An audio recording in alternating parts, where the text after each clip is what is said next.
प्रतापा मानस पुण्य होई नहीं पापा। मन का किया हुआ पुण्य का फल मिलेगा, लेकिन मन में इच्छा इतना पाप कर लो लेकिन शरीर से मत करना, उसका फल भगवान नहीं। मतलब यहाँ पर जो पराये धन से अपनी रोजी रोटी चलाते हैं, मलिन है, दुराशावादी है, देखो भगवान की 7 दिन की कथा में उनका भी सुधार हो सकता है। नारद जी कहले भगवान, अरे सनकादिक ऋषियों आप बता रहे हो, लेकिन आप कथई सुनाए चले जा रहे हो, का किसी का सुधार उद्धार हुआ है कि कथई सुना रहे हो? सनकादिक ऋषि मुझे कहले हाँ सुधार हुआ है। जब जैसे अध्यापक लोग, शिक्षक लोग कक्षा में पढ़ाते हैं, बच्चों को सवाल समझ में जब नहीं आता है तो वहां पर शिक्षक लोग उदाहरण समझाते, एग्जाम्पल देते हैं, दृष्टांत। एक यहाँ पर सनकादिक ऋषि मुनियों ने दृष्टांत सुनाया। क्या सुनाया? एक तुंगभद्रा नदी के किनारे एक बढ़िया गांव, उसमें सभी ब्राह्मण, क्षत्रिय, वैश्य, शूद्र सब जातियां रह रही हैं।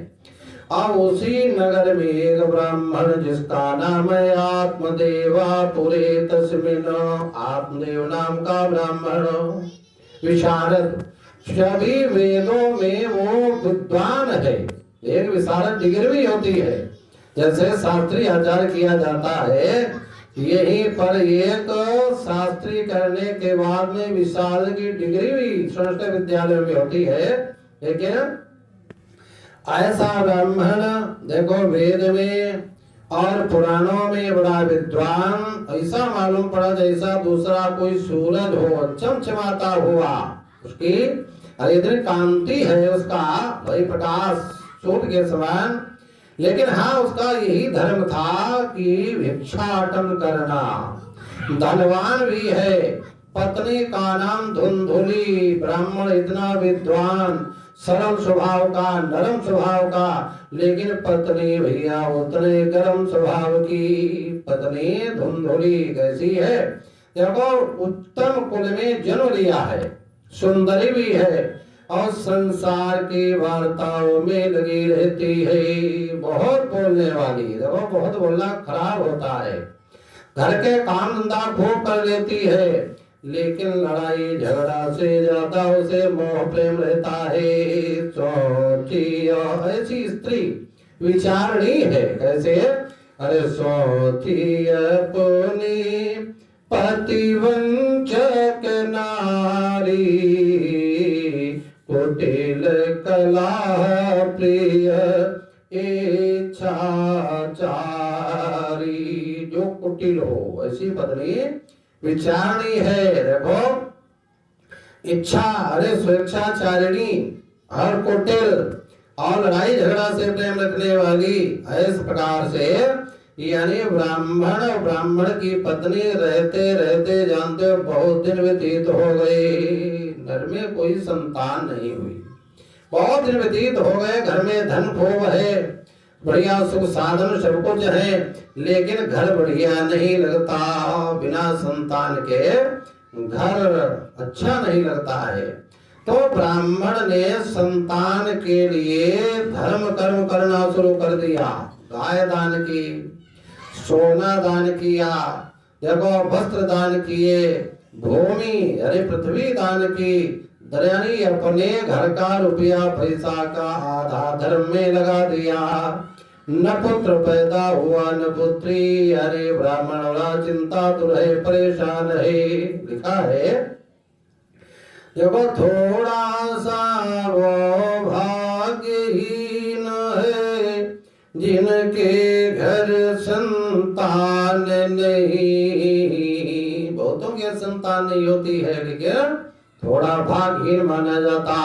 लेकिन ध्यान दे, थोड़ा सा वो भाग्यहीन है जिनके घर संतान नहीं, अबुद से बड़ा बदकिस्मत वो है जिसे याद भगवान नहीं। कभी कभी होता है संतान नहीं है तो भगवान को अपनी संतान मानो, कल्याण हो जाएगा।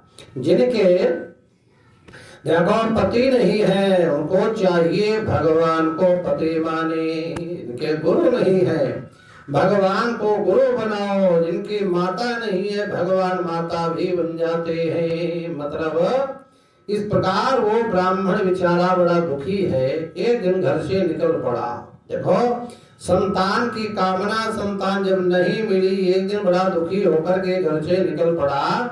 रास्ते रास्ते जा रहा है जंगल के लिए। दोपहर का समय, जेठ का महीना, और भैया उसको दोपहर में प्यास लगी। पानी पीने की इच्छा के लिए एक सरोवर के पास में गया, पानी पिया, थोड़ा विश्राम करने लगा। लेकिन बड़ा दुखी है, रो रहा है, आंखों में आंसू भरे हैं। ध्यान दीजिए, विद्वान ब्राह्मण दुखी होगा तो कोई महात्मा आएगा। वहीं पर एक सन्यासी महात्मा जी आ गए। तो महात्मा जी को ब्राह्मण ने प्रणाम किया, पैरों पर गिर पड़े। महात्मा जी कहने, बेटा क्यों रो रहे हो, अपने दुख का कारण बताओ। ब्राह्मण कहने लगा, मैं कहाँ तक बताएं, हमारे इतने पाप हैं। कितने बड़े पापी, मेरे द्वारा दिया हुआ जल हमारे पुरखा पितर नहीं पीते। पितरों को जन्म देते हैं, जैसे श्राद्ध लोग करते हैं, तर्पण करते हैं। प्रत्येक पुत्र का धर्म है अपने माता पिता का तर्पण श्राद्ध करना चाहिए। हम जब तर्पण करते हैं तो हमारे पुरखा लोग पहले तो पीते नहीं हैं, और पीते भी हैं तो जैसे लोग चाय नहीं पीते, फोक फोक करके विचार करके पीते हैं कि जब तक ये ब्राह्मण आत्मदेव है, हमारा तर्पण हो रहा, हमारा श्राद्ध हो रहा, और जब ये नहीं रहेगा तो तर्पण श्राद्ध बंद हो जाएगा। इसलिए बड़ा दुखी होकर के, वो संतान नहीं है। पितर लोग चाहते हैं कि हमारे घर में संतानें हो, कोई न कोई घर जाएगा, कोई न कोई श्राद्ध करेगा, कोई कोई तर्पण करेगा। इसलिए हमारे जीवन में संतान की आवश्यकता है। ब्राह्मण लोग, आचार्य लोग देखो विवाह करवाते हैं मंडप के नीचे, वहां मंत्र बोले जाते हैं। बहुत लोग कहते हैं विवाह का मतलब क्या है। विद्वान आचार्य लोग मंत्र बोलते हैं, प्रजाये ग्रह में धीनाम। संतान की कामना के लिए प्रत्येक को विवाह करना चाहिए। देखो तो आज ब्राह्मण कहता है कि मेरे यहाँ संतान नहीं।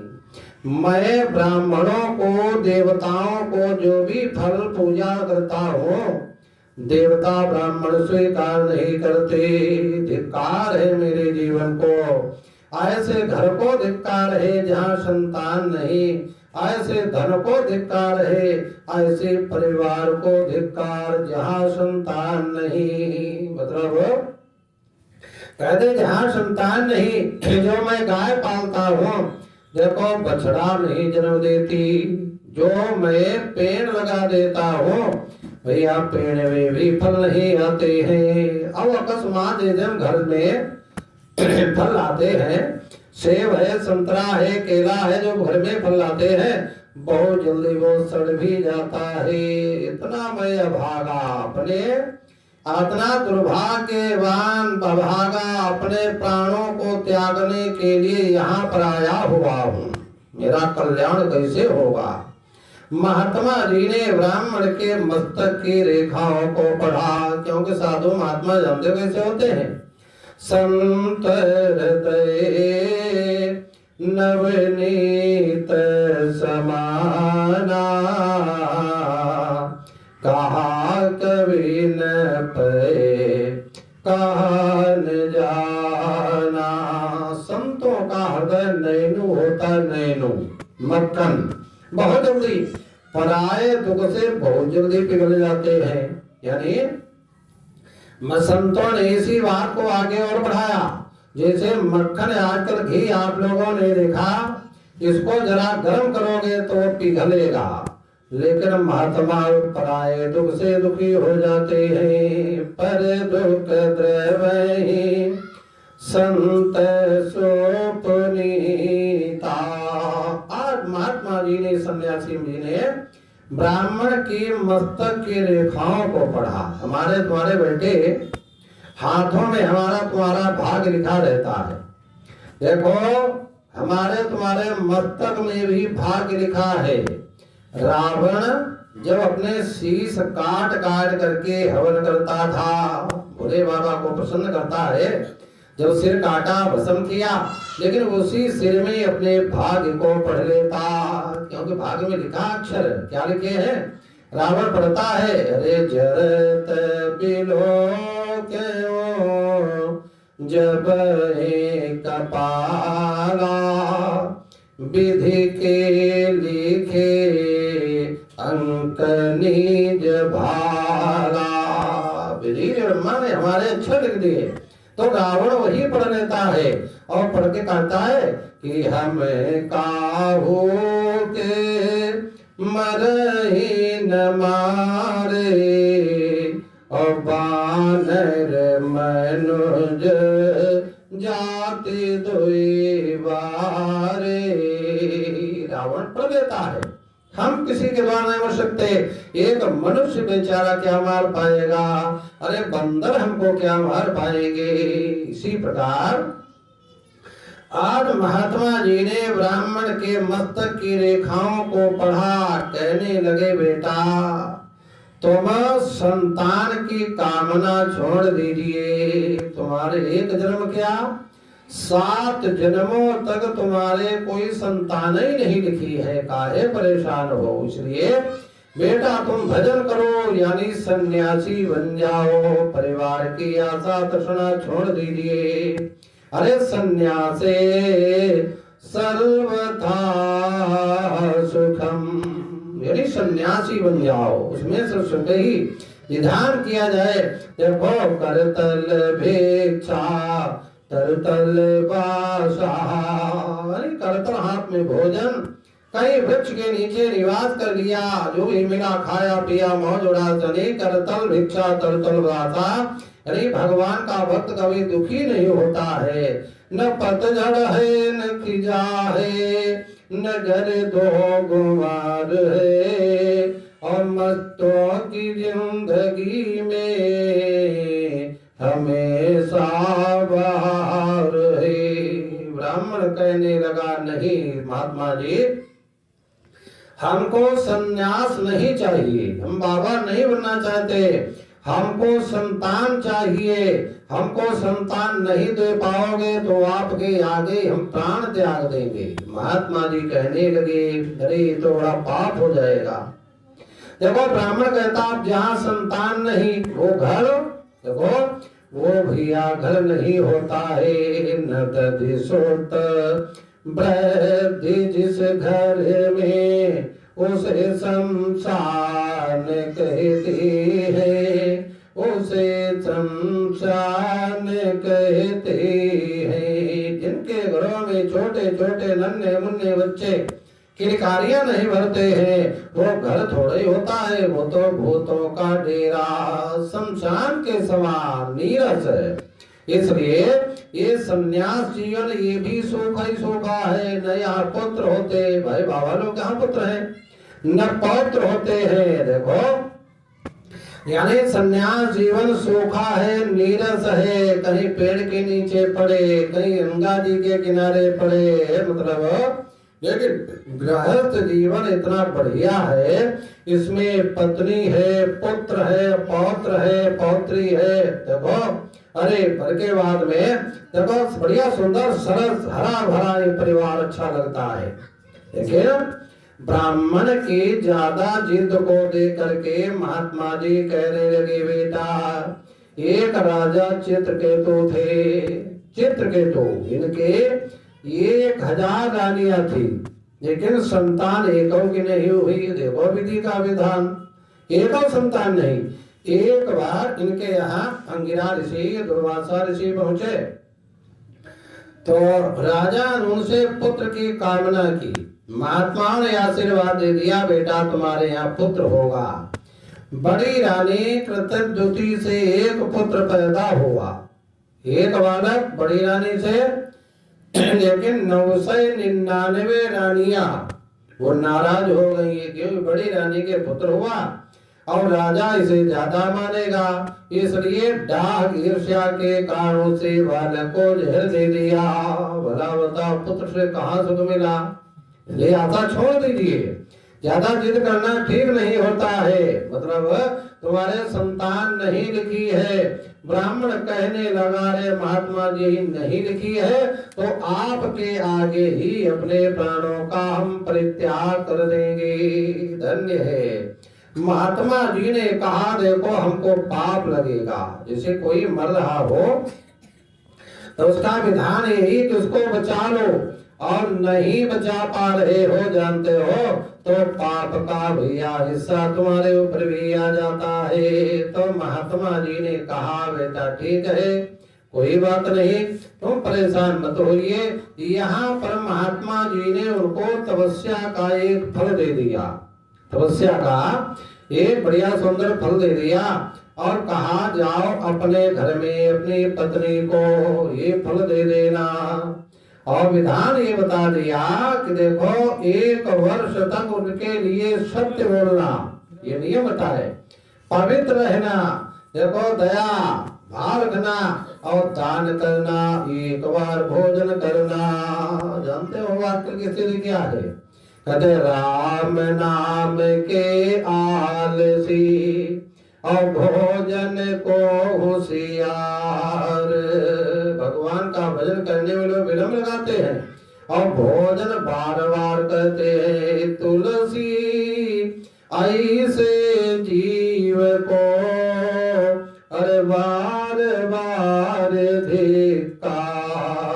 इसलिए स्वल्पाहारी 1 बार भोजन करे, देखो 1 बार भोजन करे, नियम भी बता दिए, सत्य बोले, पवित्र रहे और फल खाए तो 1 वर्ष के बाद में एक संतान की प्राप्ति, बड़ी निर्मल संतान मिलेगी। फल दे दिया, महात्मा जी घर चले गए, ब्राह्मण उसी फल को ला करके अपनी पत्नी को देता है। पत्नी ने मन में विचार किया, पत्नी का नाम है धुंधुली, जानते हो कुतर्क बुद्धि, करें अरे काम करे कि न करे, फल होगा लाभ होगा कि नहीं होगा, यानी नाना प्रकार के तर्क वितर्क मन में लाने वाली।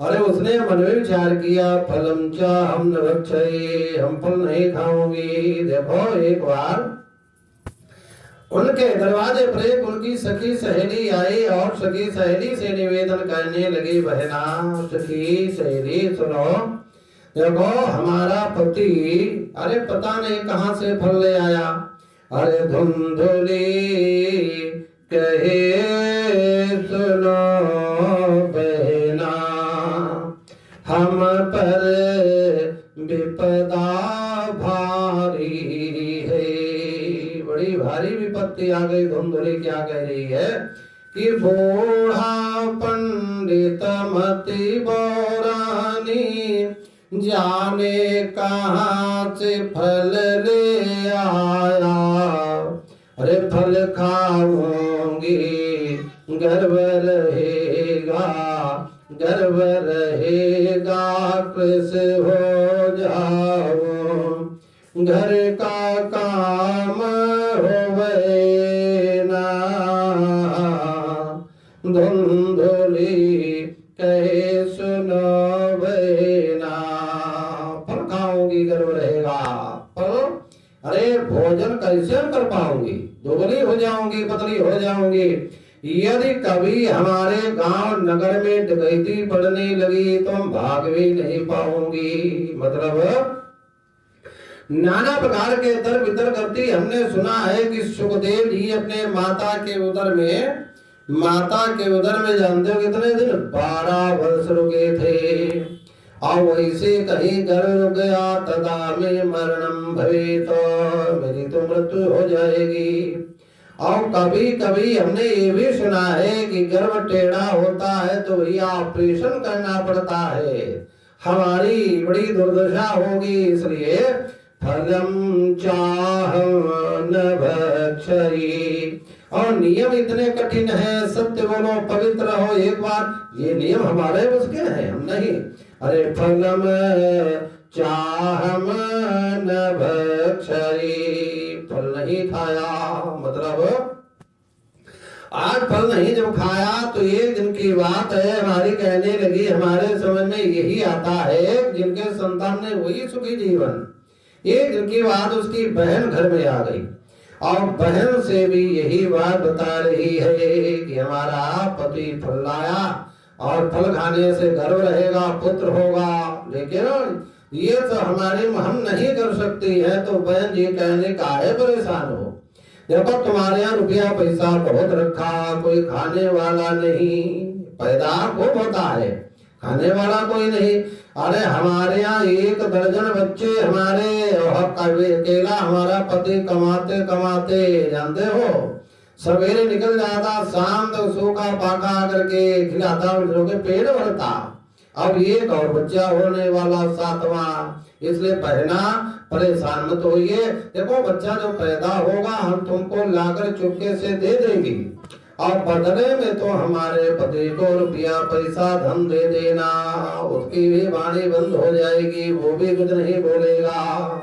यानी बात समझ में आ गई, बात समझ में आई, छिपे छिपे घर में रह रही है। थोड़े दिनों के बाद में देखो बहन जी के यहाँ संतान उत्पन्न हुई, बहन जी ने उसी बच्चे को ला करके धुंधली को दिया और बदले में धन ले लिया और लोगों में यही वार्ता छिड़ गई कि देखो बच्चा जन्म लेते ही मर गया।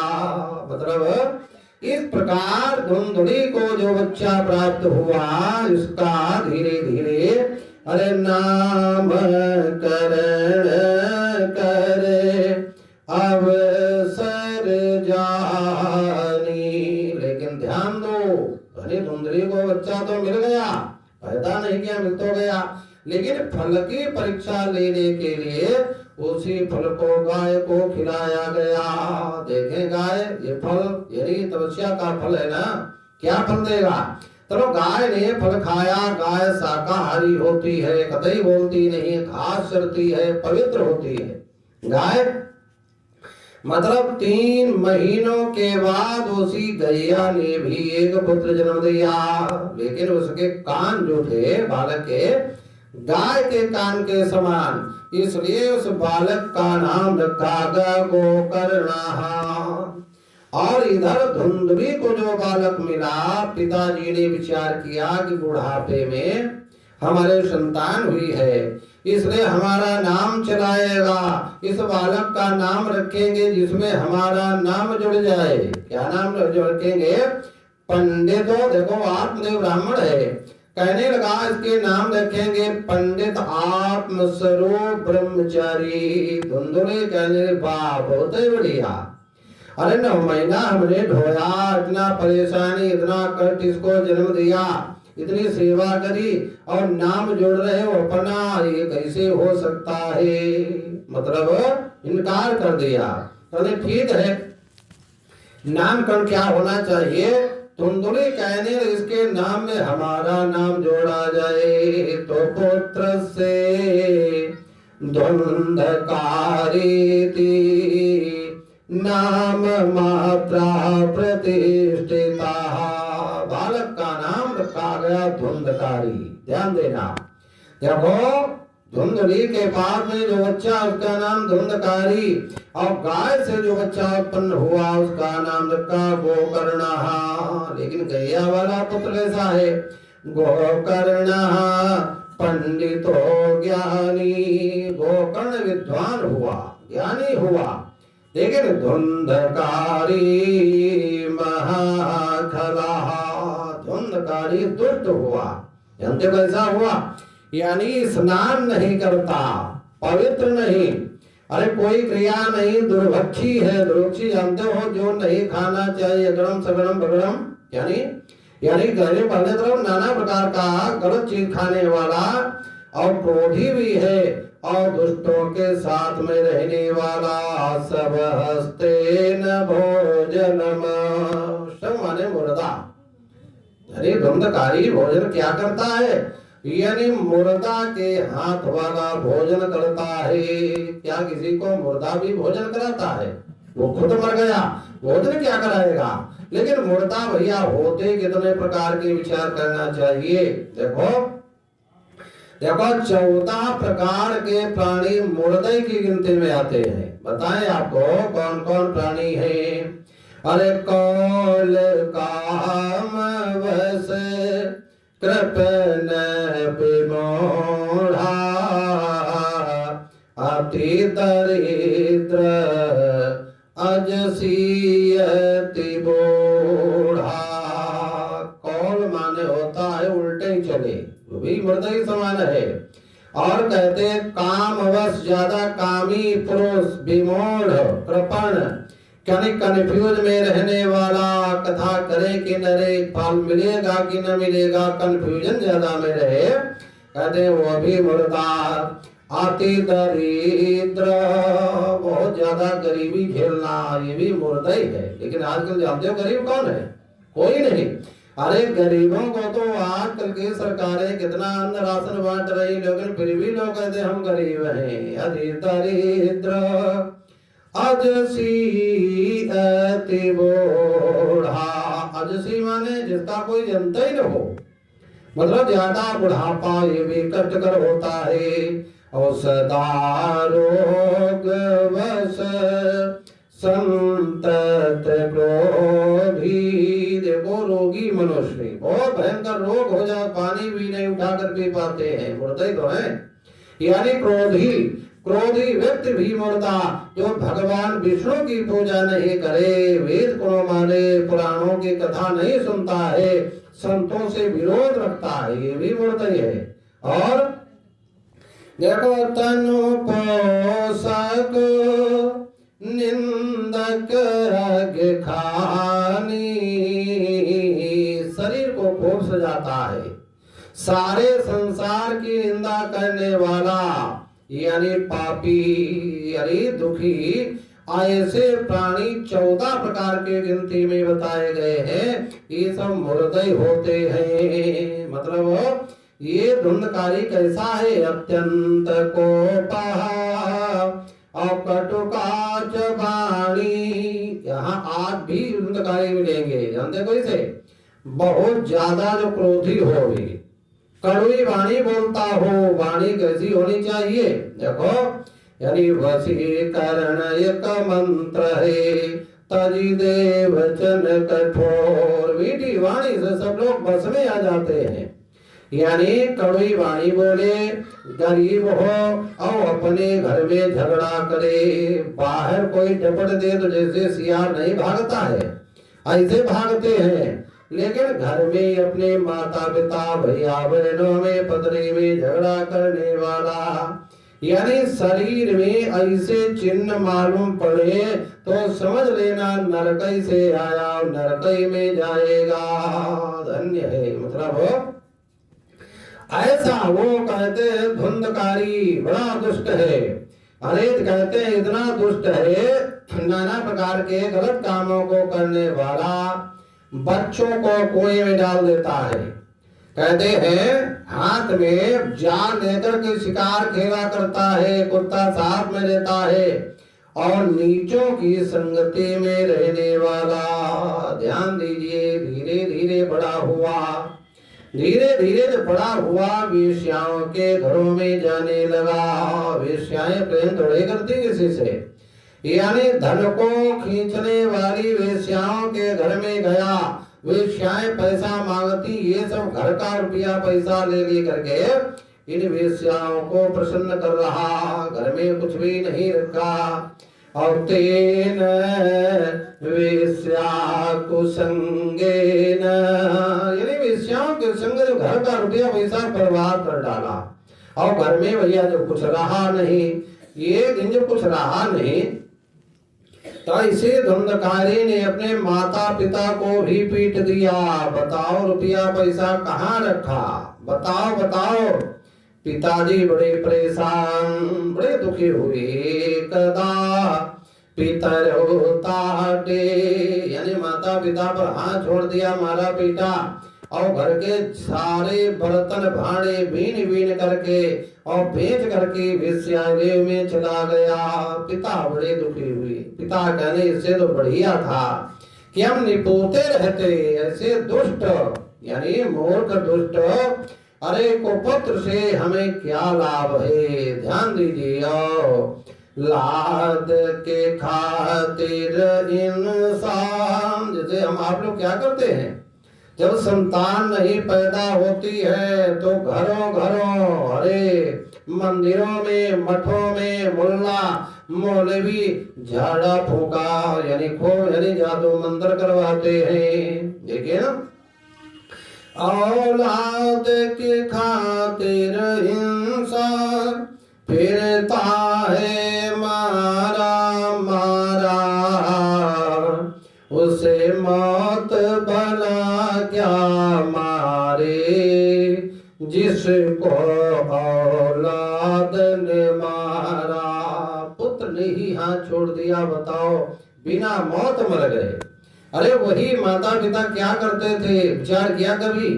अरे खुद तो गीले में लेटी माँ। जब छोटा बच्चा होता है ना, छोटा बच्चा चाहे सर्दी हो चाहे गर्मी हो, आजकल की सर्दी हो, जनवरी यानी पौष का महीना, बच्चा जब लवसंका कर देता है तो माता उसको सूखे में लिटा देती, स्वयं बेचारी चाहे गीले में लेटे। अरे खुद तो गीले में लेटी, अरे सूखे में तुझे सुलाया, तेरे सुख के खातिर मैंने लाखों कष्ट उठाया। कितने कष्ट माता पिता उठाते हैं। अरे तो आज निकम्मा निकला, तूने पितु मात को मारा, तूने पितु मात को मारा। अपने माता पिता पर हाथ छोड़ दिया, धन्य है। लेकिन जीवन में देखा जाए अपनी माँ की सेवा करना, गुरु की जोठन मिल जाए और ब्राह्मण के पैर मिल जाए, ब्राह्मण के चरणों की सेवा। नंबर लास्ट में एक आता है गवाम कंडोयन शैव, गायों की पीठी ऐसे जो खुजलाओ। तो ये चार चीजों से करने से ब्रह्म हत्या जैसा पाप नष्ट हो जाता है। लेकिन ध्यान दो, पुत्र खराब कौन होता है? मतलब ऋण करता पिता शत्रु। पिता शत्रु कौन? जो कर्जा ले करके चला जाए, और कर्जा भैया संतान झेलती है। अरे नहीं तो खेत नीलाम हो जाएगा, घर नीलाम होगा। इसलिए ऋण करता पिता शत्रु, माता च व्यभिचारिणी, और भार्या रूपवती शत्रु, पुत्र शत्रु पंडिता। पुत्र शत्रु ही होता जो मूर्ख हो गए। इसलिए ध्यान देने वाली बात है, ये न माता पिता सेवया पूजितो, ये न माता पिता सेवया पूजितो, मंदिरे तेन पूजा कृता भानवा। जिसने माता पिता की सेवा नहीं कर पाई, चाहे मंदिर जाए चाहे वो तीर्थ करे, भैया उनसे कोई लाभ नहीं। यसे रागादिनानो मनो दूषितम, तेन काशी अयोध्या गता वानवा। जिसने मन पर अपने कंट्रोल नहीं कर पाया, मन दूषित है, काशी जाएंगे, हरिद्वार जाएंगे, अयोध्या जाएंगे, वहां भी भैया चोरी करेंगे। तेन काशी अयोध्या गता वानवा। दीनहीनाय नाथा असक्ता जना, ये पिपासा क्षुधा व्याधि विपीडिता, अन्न पान हो सधै तर्पिता तेन यदि यज्ञ अन्न पान औषधि तर्पिता तेन यदि यज्ञ दानादयो निष्ठिता वानवा। जिसने जीवन में जानते हो किसी गरीब को, किसी भूखे को पानी भोजन नहीं दे पाया, तो बताओ यज्ञ करे दान का फल, भंडारे का फल कहाँ मिलता है। यानी आत्मदेव नाम का ब्राह्मण बड़ा दुखी हुआ, रो रहा है। इसी समय जानते हो वहां पर गोकर्ण जी आ गए। जो गैया से पैदा हुआ था बालक, उसने अपने माता पिता को समझाया, पिताजी क्यों परेशान हो रहे हो, संसार में पत्नी में, पुत्र में, घर संसार में सुख नहीं है पिताजी। अरे गरीब कहे धनवान सुखी, और धनवान कहे सुख राजा को भारी। सुख कहाँ है? राजा कहे महाराजा सुखी, महाराजा कहे सुख इंद्र को भारी, और इंद्र कहे ब्रह्मा सुखी, और ब्रह्मा कहे सुख विष्णु को भारी। लेकिन तुलसीदास विचारी कहे हरि भक्ति बिना सब जीव दुखारी।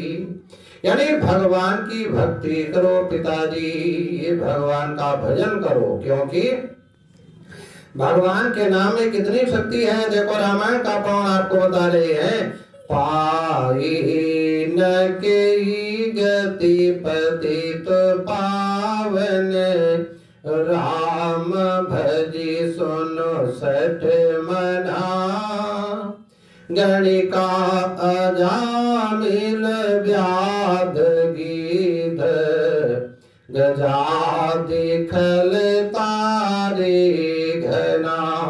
ये कौन भजन किया, लेकिन भगवान के नाम में शक्ति बता रहे हैं।